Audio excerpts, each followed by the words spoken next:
کبھی کبھی زندگی ہمیں ایسے موڑ پر کھڑا کر دیتی ہے جہاں انسان سوچتا ہے کہ اب سب کچھ ختم ہو گیا، لیکن اسی موڑ پر ایک نیا دروازہ کھلتا ہے، ایسا دروازہ جس کی ڈور انسان کے ہاتھ میں نہیں بلکہ اس کے آنسوؤں اور اللہ سے کی گئی دعاؤں میں ہوتی ہے۔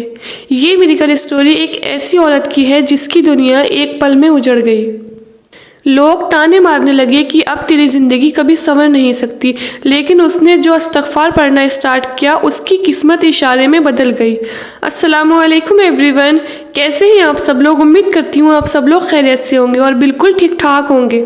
آج میں آپ کے ساتھ ایک ایسی عورت کی میریکل اسٹوری شیئر کرنے والی ہوں جو بہت پریشان تھی، لیکن استغفار پڑھنے سے ان کی ساری پریشانیاں دور ہو گئیں۔ اسٹوری شیئر کرنے سے پہلے میں آپ کو بتا دوں، اگر آپ کو استغفار، تہجد یا سورہ بقرہ یا کسی بھی طریقے کا کوئی وظیفہ چاہیے تو میرے دوسرے والے یوٹیوب چینل پر جا کر دیکھ لیجئے، اس کا لنک میں نے ڈسکرپشن میں دے دیا ہے۔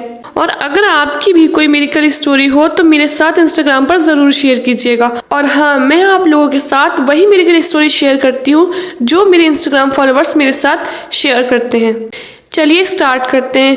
رات گہری تھی، باہر ہواؤں کی سرسراہٹ چل رہی تھی اور گھر کے اندر ایک عورت اپنے چھوٹے سے بیٹی کو سینے سے لگائے آہستہ آہستہ رو رہی تھی۔ اس کا نام عائشہ تھا۔ شادی کو مشکل سے 4 سال ہوئے تھے، لیکن زندگی ایک لمبا امتحان بن چکی تھی۔ عائشہ کا شوہر اکثر غصے میں مار پیٹ کرتا، طعنے دیتا اور ذرا ذرا سی بات پر اس کی عزت اچھال دیتا۔ شادی کے شروعات دنوں میں اس نے سوچا تھا کہ شاید وقت بدل جائے گا، مگر حالات بدلے نہیں بلکہ اور سخت ہوتے چلے گئے۔ ایک دن حد تب ہوئی جب غصے میں آ کر اس کے شوہر نے 3 طلاق کے الفاظ بول دیے۔ سب کچھ ایک پل میں ختم ہو گیا۔ گھر کے لوگ، رشتہ دار، سب کے چہروں پر حیرت اور اداسی تھی۔ لوگ کہتے اب دیکھنا تم سے کوئی شادی نہیں کرے گا۔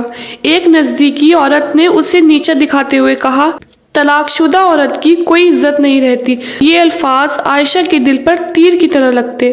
اس کے پاس نہ کوئی سہارا تھا، نہ کوئی ہمدرد، بس اس کا چھوٹا بیٹا اس کی دنیا تھا۔ اس رات اس نے اپنے کمرے میں بیٹھ کر بہت دیر تک سوچا۔ آنکھوں سے آنسو بہہ رہے تھے اور دل میں ایک سوالی آواز اٹھ رہی تھی، اے اللہ، کیوں میرے ساتھ یہ ایسا ہوا؟ میں نے کس گناہ کی سزا پائی ہے؟ لیکن جیسے ہی وہ روتے روتے تھک گئی، اس نے مشکل وقت میں استغفار پڑھنا اسٹارٹ کر دیا۔ اس رات سے عائشہ نے ٹھان لیا کہ وہ ہر نماز کے بعد، ہر خالی وقت پر استغفار پڑھے گی۔ استغفر اللہ ربی من کل ذنب واتوب الیہ۔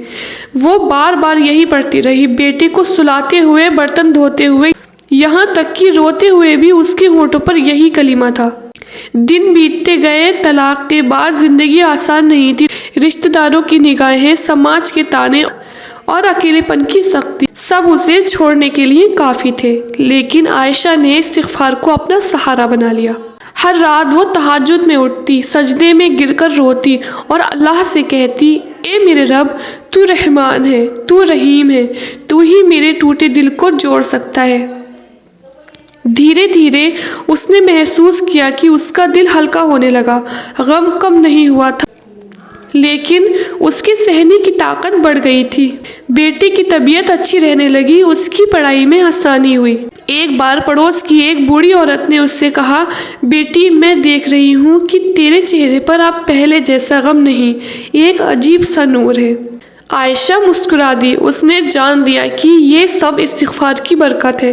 استغفار نے اسے امید دی، صبر دکھایا اور اس کے دل کو یہ یقین دلایا کہ اللہ کبھی اپنے بندے کو اکیلا نہیں چھوڑتا۔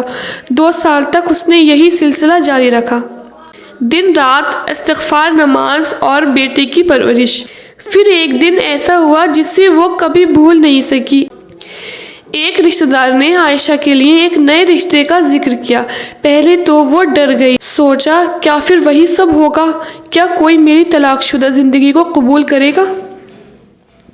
لیکن جب اس نے اس شخص کے بارے میں جانا تو اس کے دل میں سکون آ گیا۔